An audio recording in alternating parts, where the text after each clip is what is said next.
This is BonnieVent. Recently, Michael came to me with a request.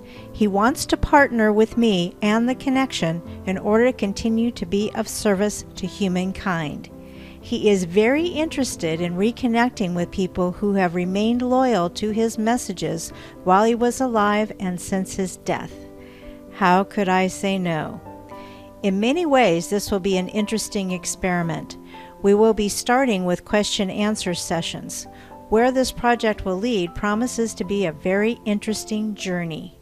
There is an existing group for the connection on Facebook. I asked the members to submit a spiritual question. These are their questions, and the answers will likely be a combination of the connection, Michael, and me. I have noticed in this work that I receive images that are relevant to the message. The background that I have chosen for this video is the closest thing I could find to what I see visually when I tune into Michael's surroundings. I am sure it pales to the real thing, but it gives you an idea of what I'm seeing. We each have our own journey. We ask that you use your own powers of discernment. Please accept what resonates with you and disregard the rest. And now, here is the connection and Michael. I would like to publicly thank Jane and Irina for their donation to make this video possible. And now, on with the session. Irina asks, Michael, taking into consideration the recent unexpected passing of Prince and your mention of being brought here to do work for bringing the healing energies of love into this dimension, and also your mention of being interfered with, and with regard to the far-reaching influences of music, can you expand on what are some of the spiritual agendas behind the music industry, and your mention of using countermeasures in your music and short films? Numerous people, myself included, are aware of the messages within the symbolism in your films and visuals. However, as you stated, many are not. I realize this is a highly public forum and there are limitations as to what can be said here openly, so understand that it is up to your discretion. Hi Irina, so nice to speak with you again. You seem to love to ask questions that get me into trouble.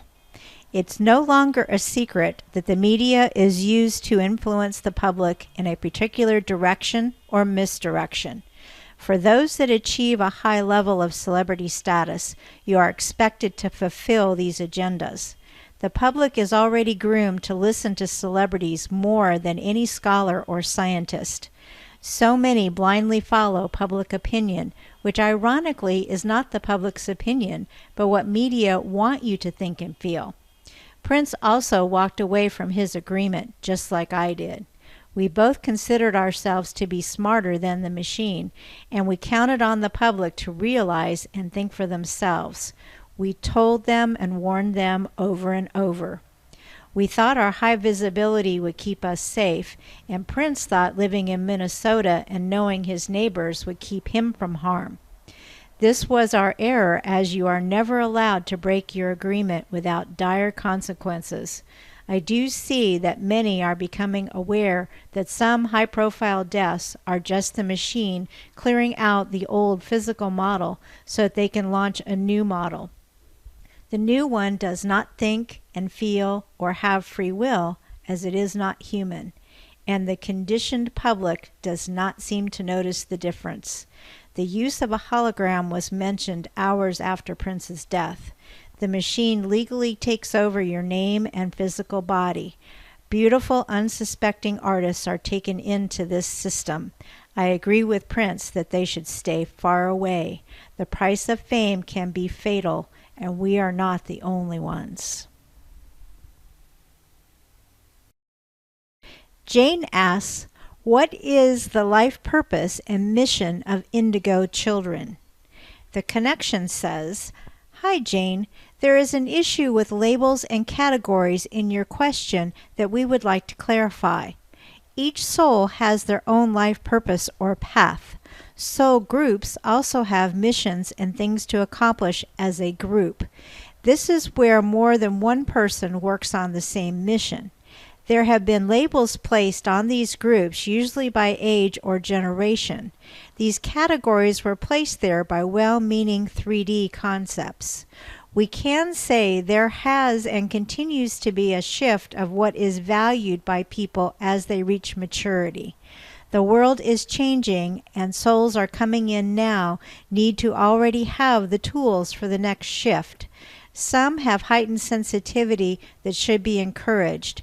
They do not care for authority figures and seek a new way that provides more personal freedom. Many are very creative and artistic. They value this more than money, and money is not a driving force for them.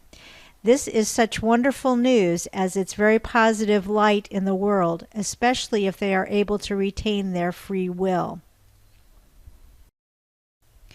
Jane also asks, Michael, when did you discover you were receiving messages from a higher guidance?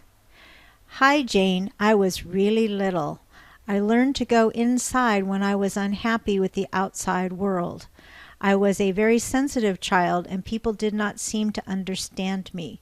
There was a mold for me to fit into, and I was stuffed into it, like it or not.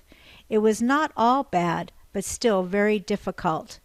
Daydreaming was very important. I could go play ball and run around in the pictures in my mind. When I was very little, I would dance and move. I had a lot of energy, and it was not always appreciated, but Mother loved it when I danced. So I learned. Pleasing her was very important to me. It was for all of us kids. The beat was with me from birth. I had to work very hard for the rest. Karen asks, Michael, what are other ways to advance spiritually other than meditation and church? I was wondering the methods you used. Hi, Karen. Isn't it funny how these questions go together? I mentioned daydreaming. Why is it so discouraged by adults? There is a flow to life if you stay still and pay attention. There is no adversity while daydreaming. It's your world the way you would like to experience it. Yet we do not take time for this. Most people start out seeking things from the outside only to discover they had it in them all the time. Does this remind you of the Wizard of Oz? Truly, follow your own yellow brick road. It's another way to say spiritual path. Keep your heart light and your eyes and ears open. Don't be afraid to jump into new things. It's just about learning, pure and simple. Nature is also a wonderful teacher as well as other people. Enjoy your relationships with your life and everything in it. Annalisa asks, Michael, do you see when some of us fans defend you, take your side, and preach your word towards haters? We are having hard times. There is so much hate around that it hurts me, but I want to tell you that your army is more alive and active than ever. I love you always.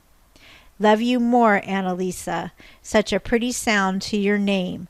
I'm fully aware of the energy directed at me or used in my name. Please do not bother with fighting against hate or evil. Instead, just be an example of the good things. Be honest, true, and kind always. Quickly move away from things that serve no positive purpose. You will not convince anyone of anything if they are closed-minded. Your energies are better spent on your life and your experiences. Thank you for joining us today. If you'd like more information or to support this work, please see the links in the description of this video and join us at BonnieVent.com.